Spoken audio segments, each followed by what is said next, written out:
Saya nggak biasa pengajian umum, tapi ini spesial karena saya ingin sujud di bumi ateis.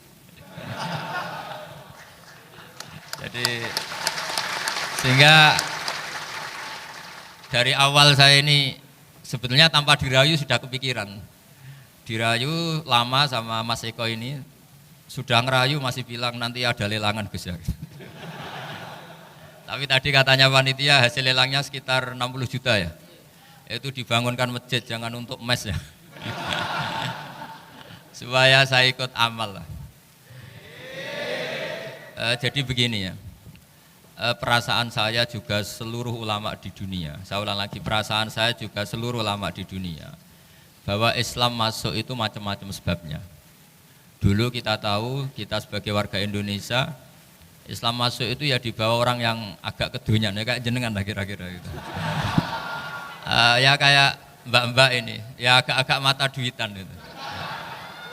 Karena kita tahu rata-rata ahli sejarah mengatakan Islam di Indonesia dibawa kiai apa pedagang?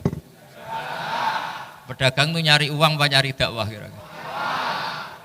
Ya semoga Anda mirip-mirip seperti itu. Ya jadi nyari uang karena ada nurani Islam sehingga tetap saja membawa Islam. Saya tidak tahu Islam Anda ala apa, tidak tahu, pokoknya mau ngaji ya berarti Islam ala ahli sunnah apa? Wal jamaah. Jadi ini penting saya utarakan bahwa Islam itu agama yang mudah difahami, sehingga dibawa pedagang saja ya kasil gitu. Dibawa orang yang kedonyan kayak jenengan juga kasil gitu.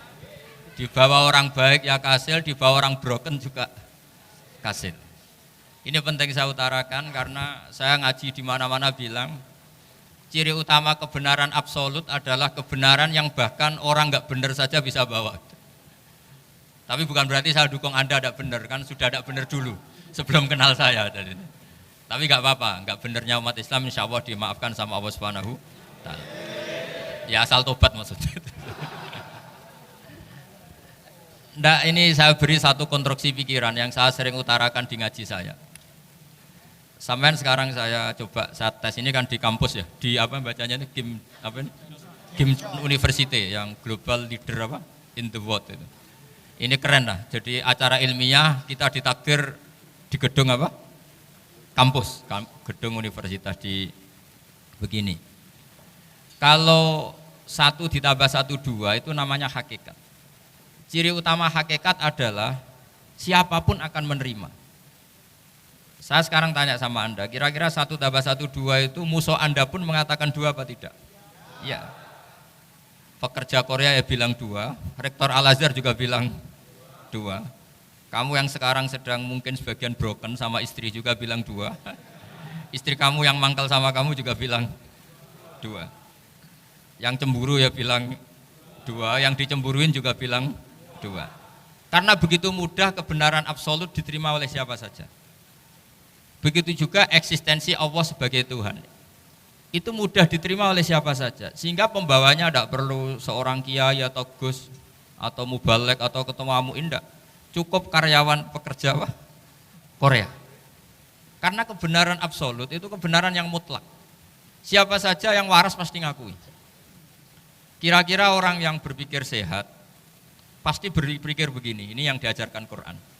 Bumi ini kadung wujud, sudah wujud kadung wujud, punya eksistensi. Mungkin enggak sesuatu yang wujud kemudian disebabkan oleh sesuatu yang nihilisme, yang tidak ada, mungkin enggak? Enggak mungkin. Yang namanya penyebab itu harus sesuatu yang wujud.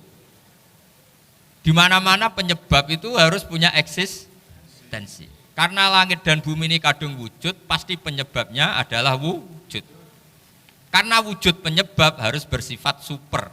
Lah bersifat super ini oleh ulama dikatakan wajibil wujud. Itu akal siapa saja akan terima. Cuma kemudian setelah nerima itu orang macam-macam cara berpikir. Mungkin orang Jawa dulu bilang itu Sahyang Widi. Kalau orang sini mungkin bilang apa itu?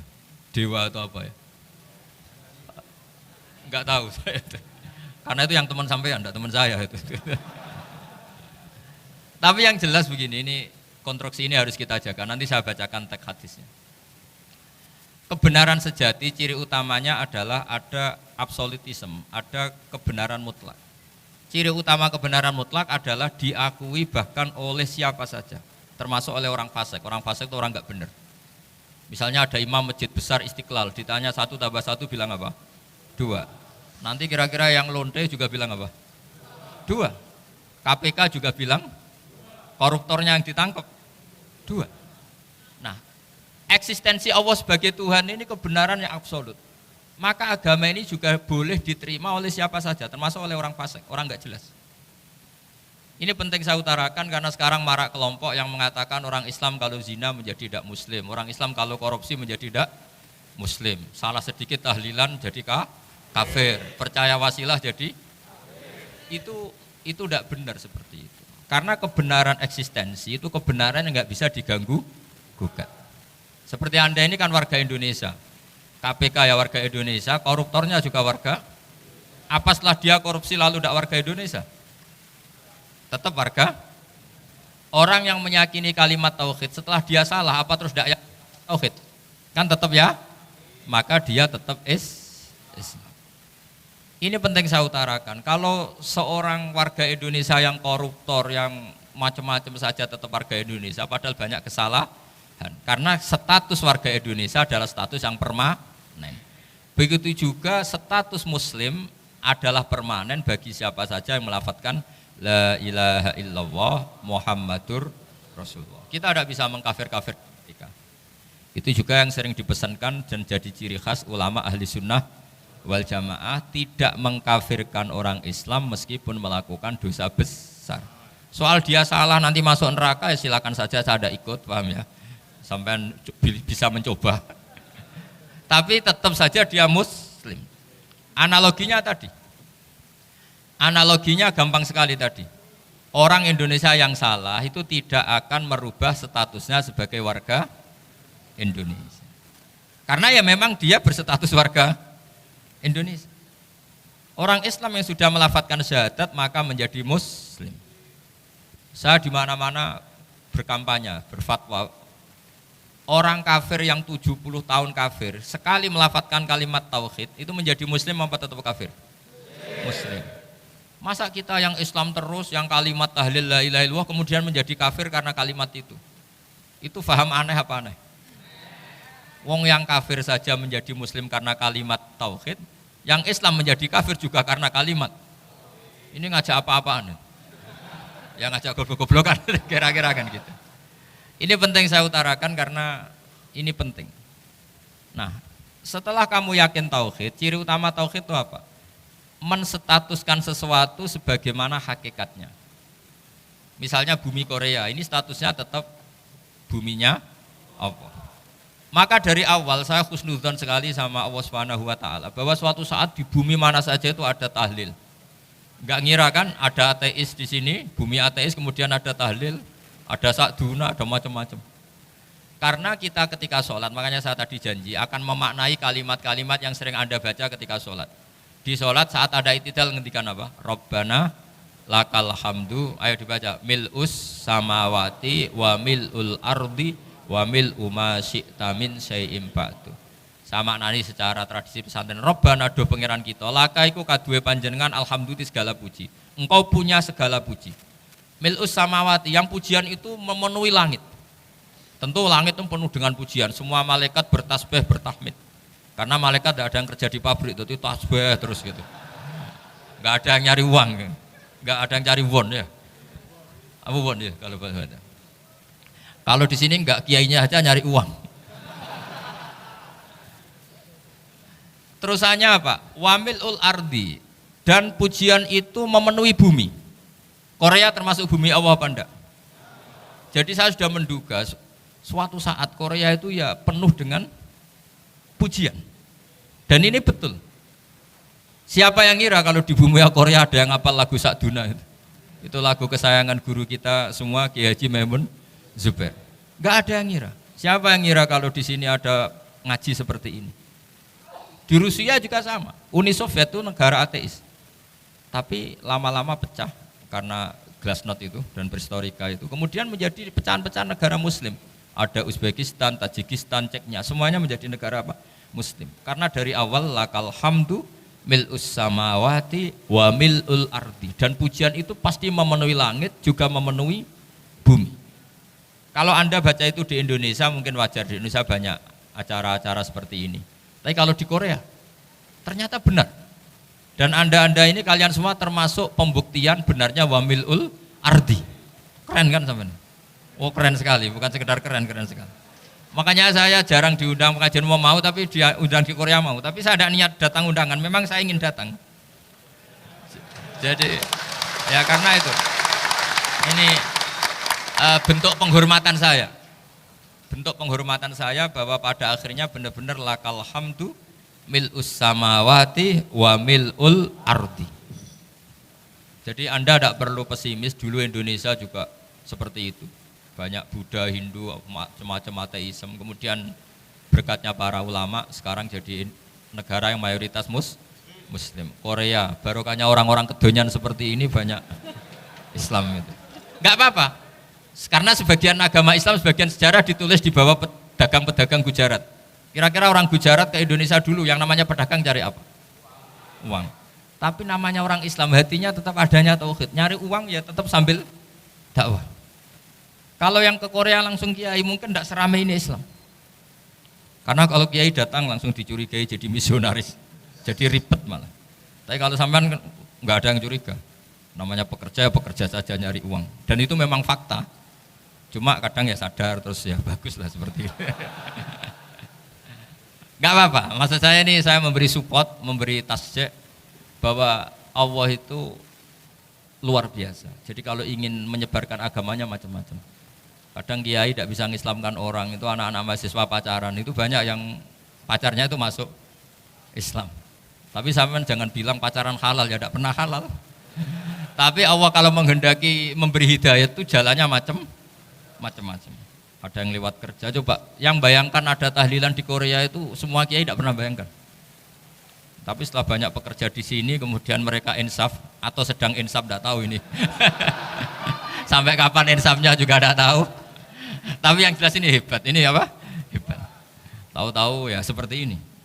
Makanya iman saja Rabbana lakal hamdu mil'us samawati wa mil'ul ardi. Masih ditambahi wa mil'u ma syi'ta min syai'in ba'du. Karena Allah itu zat yang tidak terperikan, zat yang tidak terbatasi. Maka pujian di langit dan bumi ini masih kurang. Masih ada apa saja yang nanti akan dipenuhi oleh pujian kepada Allah Subhanahu wa ta'ala. Wa mil'u ma syi'ta min syai'in ba'du. Dan pujian kepada Engkau ya Allah akan memenuhi semua ruangan yang Engkau kehendaki. Mungkin suatu saat negara-negara yang sekarang yang paling minim Islam itu di Amerika Selatan, kayak di Argentina dan sebagainya. Itu nanti suatu saat juga penuh dengan pujian, karena tetap Rabbana lakal hamdu mil'us samawati wa mil'ul ardi wa mil'u ma syi'ta min syai'in ba'd. Saya di Jogja setiap akhir ngaji saya ajarin wiridan. Mungkin wiridan ini tidak asing bagi jenengan karena sering saya baca. Subhanallah wa bihamdihi adada khalqihi wa ridho nafsihi wa zinata arsyihi wa midada kalimat. Bahwa kita memuji Allah itu adada khalqi, sesuai jumlah makhluk Allah. Semua makhluk Allah meskipun kelihatannya mengecewakan, ini semuanya memuji sama Allah Subhanahu wa taala. Meskipun kadang kita kecewa, kadang kita tidak cocok. Coba barokahnya Anda ini agak-agak kecewa gitu dengan Indonesia karena enggak menyediakan lapangan kerja untuk Anda. Tapi ya enggak kecewa-kecewa amat ya, agak-agak saja. Karena Anda tetap semua mencintai Indonesia. Gara-gara agak-agak kecewa cari negara lain. Akhirnya di Korea, ada yang di Jerman, ada di Inggris. Tapi bawaan pernah ngaji di musola, Islam ini ke bawah. Sehingga karena Islam ini ke bawah, tahu-tahu ada komunitas yang memikirkan Islam. Umumnya orang mikir Islam itu ya bikin masjid. Kalau di Korea unik, nyewa apa? Nyewa gedung untuk masjid. Itu kalau diceritakan di Indonesia aneh. Ini masjid sewaan. Masjid. Tapi kalau di sini lazim, karena kalau beli mahal ya cukup sewa. Saya tidak tahu kalau dalam terminologi agama tempat Anda sujud ini nanti jadi saksi di akhirat. Itu yang permanen apa yang sewaan tidak tahu. Jadi nanti bumi ini tanya, ya saya ya Allah pernah dipakai sujud, tapi setelah 1 tahun nggak kuat menambah lagi. Makanya saya dukung tadi yang ada gerakan masjid apa? Sebenarnya permanen nggak permanen itu tetap bagus, tidak usah memaksakan. Yang jelas saya sudah ikut nyumbang lelang tadi, dan saya berharap uang itu benar-benar untuk masjid. Kalau untuk takmirnya juga nggak apa-apa, yang penting untuk menghidupi masjid. Saya juga termasuk kiai yang nggak suka kalau hukum itu terlalu fanatik. Misalnya uang ini untuk masjid, kemudian imamnya diterlantarkan karena alasannya ini untuk masjid. Imam kan tidak masjid. Nah ini kalau imamnya nggak diservis kemudian mutung terus pulang ke Indonesia, ini jadi masalah. Tapi saya juga agak suka kalau ada negara gitu. Betul-betul saya tidak suka yang imamnya itu terlalu diservis. Ini buruk sekali kan. Pernah ada anekdot, ini anekdot tapi nyata. Ada negara yang sangat sehat, Islamnya sangat sehat. Itu imamnya 1 bulan tuh digaji 70 juta. Kira-kira 70 juta dibagi 1 hari berapa? 5 sholat ya? 5 kali 30 berapa? Kira-kira saja. 150. Berarti per sholat dapat berapa ya? Kira-kira. Kan biasa potong gaji kalau berapa kira-kira? Singkat cerita, si kiai dari luar negeri tadi cerita apa Indonesia? Kiainya miskin-miskin, datang ke masjid kan kadang pakai ontel, adzan sendiri, qomat sendiri, sholat sendiri kadang. Itu nasib orang-orang Sragen dan Salatiga sebagian. Itu yang lapor karena mereka itu. Kalau Rembang insya Allah enggak. Tapi ada semuanya Salatiga, sebagian begitu. Itu yang cerita kiainya, bukan hoax, memang kiainya cerita. Nasib kiai di Salatiga katanya gitu. Itu digojlok, tapi tetap sholat. Sehingga cerita orang tadi cerita, imamnya di sana naiknya Mercy, muadzinnya pakai BMW. Itu tetangga sebelah Indonesia banyak yang fasilitas imam seperti itu. Karena gajinya sampai 70 juta. Setelah dia cerita bangga karena negaranya mengapresiasi imam sholat, sama Kiai Indonesia dia omongin gini, makanya kamu sholat terus, takut potong gaji ya. Gitu. Itu kagetnya bukan main dia. Dikira itu satu sifat kelebihan negaranya, ternyata buruk sekali karena imam sholat karena takut potongan gaji. Akhirnya Kiai Indonesia bangga, alhamdulillah kita sholat tanpa gaji dan tetap sholat. Keren mana yang digaji sama Anda? Ini yang di atas ini banyak calon imam. Nggak keren mana imam yang digaji sama Anda? Keren yang enggak. Tapi kalau pertanyaannya dibalik, keren mana jamaah yang peduli imamnya sama yang enggak peduli? Jadi jawabannya harus tetap seperti itu. Imamnya keren yang ikhlas, tapi jamaahnya keren yang peduli imamnya. Jelas ini ya fatwa saya ya. Gimana? Imamnya baik yang ikhlas, tapi jamaahnya baik yang peduli nasib. Nah, tapi sekali imam dari awal enggak ikhlas itu harus di PHK ya. Itu bahaya bagi agama kalau awalnya sudah ada ikhlas. Karena nanti setelah habis subuh terus dihitung, wong setahu saya sholat terus kok kenapa gajinya tinggal segini? Ya setahu saya sholat terus kok gajinya tinggal segini. Terus nanti takmirnya bilang, kemarin duhur Pak Yai tidak ngimamin, kemarin asar tidak ngimamin. Terus dihitung, bisa enggak agama akan berjalan seperti itu? Enggak kan?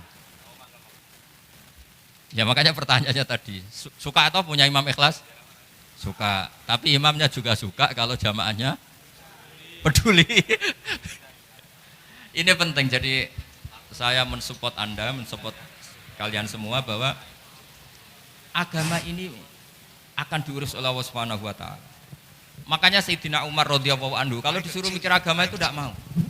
Enggak mau betul deh. Ketika Umar jadi khalifah itu puncak keemasan masa Islam. Semuanya stabil, semuanya hebat. Sampai Irak, Iran zaman itu Persia masih, semuanya Mesir, itu semuanya ikut Islam. Ketika Islam pada puncaknya, yang dikhawatirkan oleh masyarakat adalah begini, lalu setelah Umar itu bagaimana? Islam setelah dipimpin orang yang tangguh, yang kuat, yang waroi, yang zuhud, lalu setelah Umar itu gimana? Tapi Umar disuruh mikir gak mau. Sampai setiap Abdullah bin Umar jalan-jalan di kampung-kampung itu abahnya dianggap pecundang. Tahu sampean pecundang? Orang yang gak tanggung jawab. Karena orang-orang bilang gini, ya Abdullah bin Umar, bagaimana pendapat Anda kalau ada penggembala kambing di tengah hutan atau di tengah padang rumput, kemudian dia ninggal gelanggang kambingnya, kamu anggap penggembala ini gimana? Oh itu penggembala yang dolim itu, pasti kalau kambing ditinggal ya kacau. Apalagi ini umat Rasulullah Shallallahu Alaihi Wasallam. Ini abah kamu tidak pernah wasiat, tidak pernah ngatur suksesi. Lalu Islam setelah dia bagaimana? Suruh dia ngomong penggantinya siapa? Karena beliau sudah sepuh, harus ada suksesi. Akhirnya Abdullah bin Umar lapor ke Umar. Ini gimana bah orang mengkomplain begini. Apa kata Umar? Agama itu beda dengan kambing katanya. Agama itu milik Allah Subhanahu. Mbok saya pikir, tidak saya pikir tetap jalan. Nah ini terbukti. Jangan ulama ya ndak, mufti ya ndak, tapi bisa menjalankan agama. Kalau agama sampean pikir malah rusak. Sudah pokoknya lakukan saja, tidak usah dipikir. Akhirnya betul. Karena agama ini milik Allah.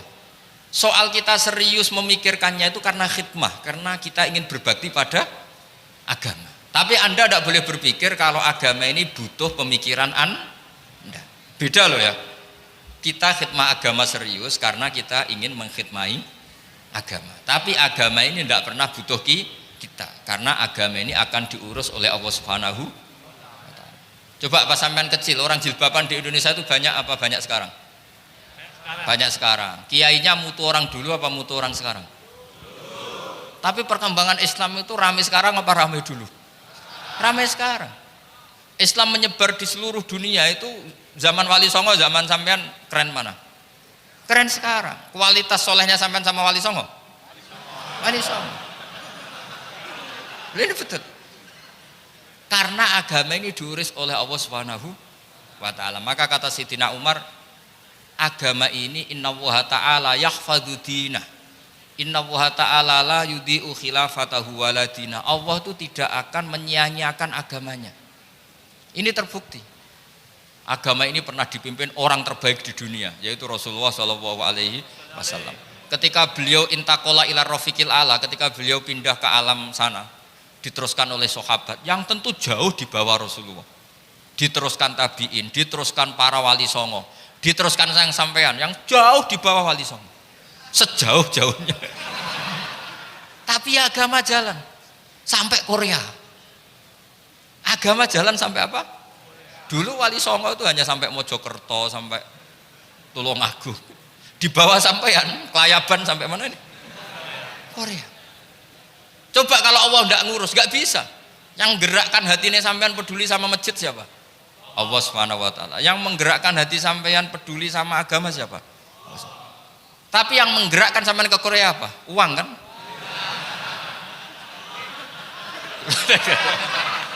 Enggak apa-apa, jujur saja, jujur ya, santai aja. Ini bagian dari keramatnya jenengan. Niatnya agak bener tapi dibenerin Allah di sini. Dari awal niatnya kan uang gitu. Tapi setelah di Korea dibenerin Allah. Mbok ingat agama gitu. Keren kan? Makanya yang syukur sama Allah Subhanahu wa Ta'ala. Yang bisa hanya Allah Ta'ala. Makanya dalam dunia kiai selalu baca apa? Alhamdulillah alladzi hadana lihada wa ma kunna linahtadiya laula an hadana Allah. Alhamdulillah kita diberi hidayat seperti ini. Kalau tidak Allah tidak bisa. Sudah mata duitan, kadang istri ngomel, mertua tidak percaya. Sudah setengah-setengah broken gini saya tidak tahu sampai ke Korea itu karena broken pas saking sayangnya keluarga. Potensinya hanya dua, dibela-belain kerja demi keluarga, atau agak broken maka ke sini. Tapi apapun potensi itu tetap baik, itu takdir sudah, itu takdir tidak usah dibicarakan. Semua itu apa? Karena orang kalau sedang rukun ya tidak mau tukaran, kalau sedang tukaran ya tidak mau rukun. Itu sudah semuanya takdir. Kata bapak saya dulu kalau ada orang mau jualan tanah, Pak Yai tanah saya mau saya jual. Ini gimana padahal ini tanah warisan. Kata bapak, nak waya adol ya adol. Memang ini saatnya jual ya jual saja. Nanti kalau kaya saatnya beli ya beli saja. Karena kalau sudah saatnya jual mau beli ya nggak mungkin kan? Mau memang saatnya jual. Kalau sudah kaya kan nggak mungkin jual tanah. Saatnya beli. Maka semoga masalah di keluarga sampean ya masalah musiman. Maksudnya yang tukarannya ini musiman, yang rukunnya permanen. Jangan tukarannya permanen, rukunnya musiman. Setelah melihat yang lebih cantik, katut babon, nggak tahu saya kalau tahu. Nah ini semoga katut masjid ini bagian dari kafaroh sampean itu. Jadi kafaroh kesalahan-kesalahan di sampean. Ini penting saya utarakan karena agama itu beda. Agama ini diurus oleh Allah Subhanahu. Jadi kita mengerahkan pemikiran itu bukan karena kita akan menyelamatkan agama ini, tidak. Agama ini diselamatkan oleh Allah Subhanahu wa taala. Coba kayak apa Uni Soviet kuatnya itu. Mengkooptasi supaya orang semuanya ateis, semuanya komunis. Itu 100 tahun Uni Soviet begitu. Tapi orang-orang Uzbek, Ceknya, Tajikistan tetap ngajari anak-anaknya tauhid. Itu ada yang cerita itu sampai mengajarkan tauhid itu di bawah tanah, di basement.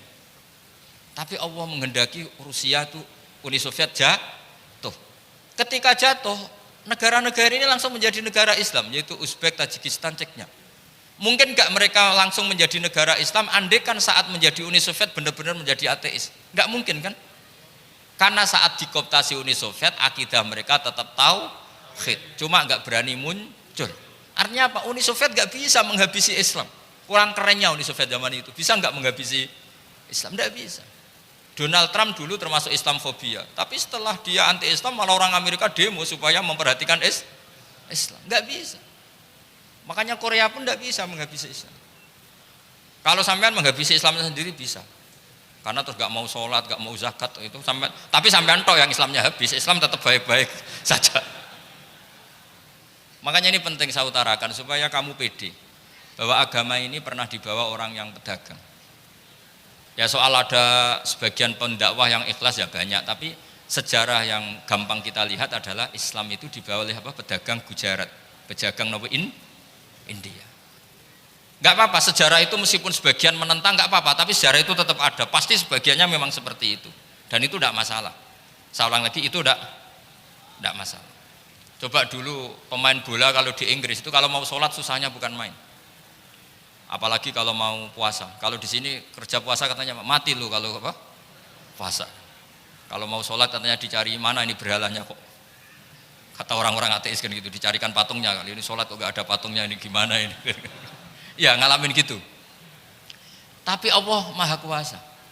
Banyak investor mana itu Dubai atau Qatar yang tertarik investasi di dunia bola. Kayak Sulaiman Al-Fahim makanya beli Manchester City. Itu sekarang pelatihnya negara orang sholat gak berani, bahkan di tengah stadion dibangunkan masjid. Kalau sampean daftar jadi muadzin bisa. Apa nyanyi sakduna di sana juga bisa.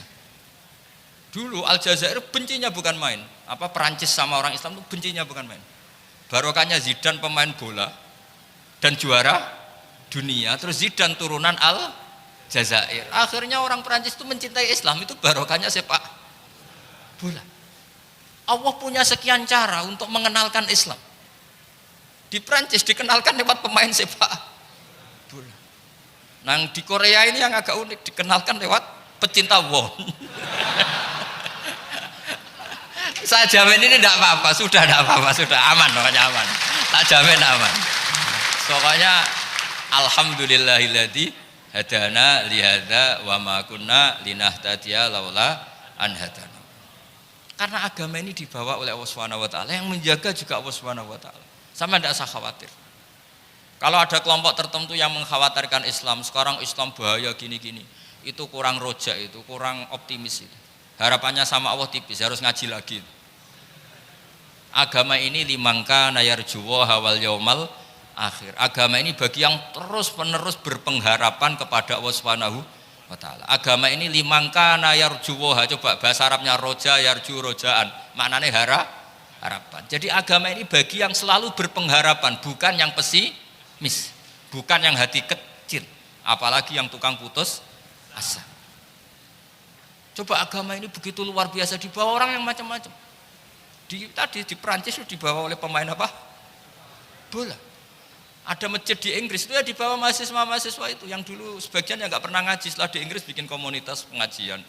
Di Korea dibawa tadi pecinta apa? Tapi lama-lama cinta Tuhan. Karena ya memang sebenarnya sudah cinta Tuhan. Cuma ya cara cinta ini nunggu punya uang Ya sudah, alhamdulillah seperti ini sudah luar biasa sudah. Insya Allah diterima oleh Allah Subhanahu wa taala. Saya selalu berharap semoga ini tetap satu bukti bahwa Allah itu harus kita sembah di mana-mana. Karena tadi Allah akan selalu Rabbana lakal hamdu mil'us samawati wa mil'ul ardi wa mil'u ma syi'ta min syai'in ba'du. Bahwa pujian kepada Allah akan selalu memenuhi langit dan memenuhi bumi. Bumi Korea termasuk buminya Allah. Makanya pegangan yang saya minta sama pengurus untuk di-share adalah apa? Dawai Rasulullah SAW. Mungkin nanti panitia harus menge-share itu. Ini Musnad Ahmad, riwayat dari Imam Ahmad. Al-bilad biladullah. Sudah punya? Nanti di-share ya yang itu. Al-biladu biladullah, bahwa negara hakikatnya adalah negara Allah. Wal ibad ibadullah, semua hamba hakikatnya adalah hamba. Di hadis itu fahaitsuma asabta khairan faakim. Kapan saja kamu menemukan kebaikan di tempat Anda berdomisili, faakim, kamu tidak apa-apa di situ. Kamu di sini dapat uang, dapat masjid, dapat sewa masjid. Tidak tahu sewa apa permanen, pokoknya itu bagus gitu aja. Buminya dirayu, bumi meskipun ini enggak permanen, tapi tetap jadi saksi loh ya. Harus ada kompromi ini. Karena kalau dengar orang Indonesia jadi aneh, masjid kok nyewoi. Tapi aneh di Indonesia, ada aneh di sini, sampean tenang saja. Tentu malaikat pencatat di sini juga sudah tahu kalau sebagian masjid itu sewaan. Jadi ya ada iskal-iskal amat lah, sudah. Enggak janggal-janggal amat karena kondisional apa? Jadi saya nanti minta panitia supaya menge-share tadi hadis riwayat siapa? Imam Ahmad bin Hambal yang diriwayatkan oleh salah satu minal asroh al-mubasysyirina bil jannah, yaitu Zubair bin Awam. Nabi ngendikan al-biladu biladullah, negara mana saja adalah negara Allah. Wal ibad ibadullah, semua hamba adalah hambanya Allah. Fa haitsuma asabta khairan, di mana saja kamu mendapatkan kebaikan, fa'akim, kamu tidak apa-apa berdomisili di situ. Ya, saya mohon ini penting sekali. Pokoknya saya mohon kalimat tauhid ini dijaga. Karena kalimat tauhid ini kata semua ulama kasajaratin thayyibatin asluha tsabitu wa far'uha fis sama. Dan kalimat tauhid ini pasti tu'ti ukulaha kullahinim bi'izni rabbiha. Kalimat tauhid yang dibawa umat Islam seluruh dunia. Meskipun dia orang fasik, orang enggak benar, tetap tu'ti ukulaha kullahinim bi'izni rabbiha. Kalimat ini akan membawa berkah bagi orang yang dihinggapi atau didomisili umat Islam. Coba sebagian nanti orang Korea menjadi muslim itu karena di sini ada komunitas pekerja muslim, kemudian menyisakan atharul Islam. Apa? Jejak-jejak apa? Islam. Enggak apa-apa. Pasti kalimat ini tu'ti ukulaha kullahinim bi'izni rabbiha. Jadi kalimat tauhid adalah kalimat yang kata Allah tu'ti ukulaha kullahinim bi'izni rabbiha. Anda tidak usah khawatir bahwa apa yang Anda lakukan apapun kecilnya akan ditulis oleh Allah Subhanahu wa taala. Kata Allah wa naktubu ma qaddamu wa atharahum. Gimana di surat Yasin itu? Inna nahnu nuhyil mauta wa naktubu ma qaddamu wa atharahum. Saya bisa menghidupkan orang mati dan semua amal kalian saya tulis, kata Allah. Wa atharahum, dan jejak-jejak yang pernah kalian lakukan juga ditulis. Misalnya Anda sudah pulang di Indonesia, ada orang sholat di masjid ini, oh ini era Kang ini, era Mas ini. Nanti setelah itu ya ini era Mas ini. Menjadi familiar Islam juga barokahnya